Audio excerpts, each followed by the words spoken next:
Tra sfide di sostenibilità e cambiamenti, Padova si riconferma capitale dell'innovazione sanitaria. Inaugurata in fiera la seconda edizione di Padova Circular Medical Expo, fiera internazionale di riferimento per le aziende del settore biomedicale. Un dialogo tra scienza e futuro che riunisce in città professionisti da tutto il mondo, 50 espositori e 32 buyer selezionati provenienti da Albania, Algeria, Austria, Emirati Arabi Uniti, Francia, Marocco, Spagna, Serbia, Tunisia e Turchia.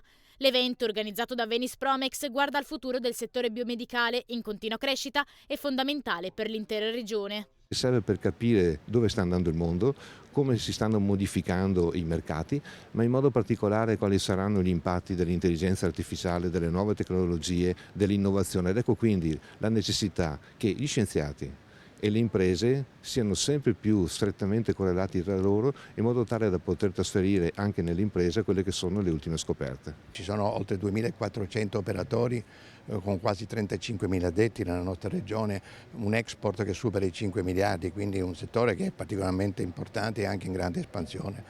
Può sembrare un po' un ossimoro mettere insieme la sostenibilità con la sanità, con la salute, perché in effetti quando ci si occupa di salute già bisognerebbe essere sostenibile. In realtà questo voler mettere insieme questi due concetti è perché l'innovazione sta andando avanti con una velocità di gran lunga superiore alle aspettative. Un settore in costante evoluzione che segue anche i cambiamenti dello sviluppo tecnologico. Non solo è in evoluzione, ma soprattutto sarà un punto, secondo noi, di partenza per una nuova sanità che deve cambiare. Come sarà questa nuova sanità? Come dovrebbe essere? Dovrebbe essere tantissima tecnologia, soprattutto all'avanguardia, perché c'è un'evoluzione mondiale quotidianamente, per cui dobbiamo proprio fare in modo che ci sia un osservatorio perché questa tecnologia sia sempre all'avanguardia per un'Italia che è competitiva.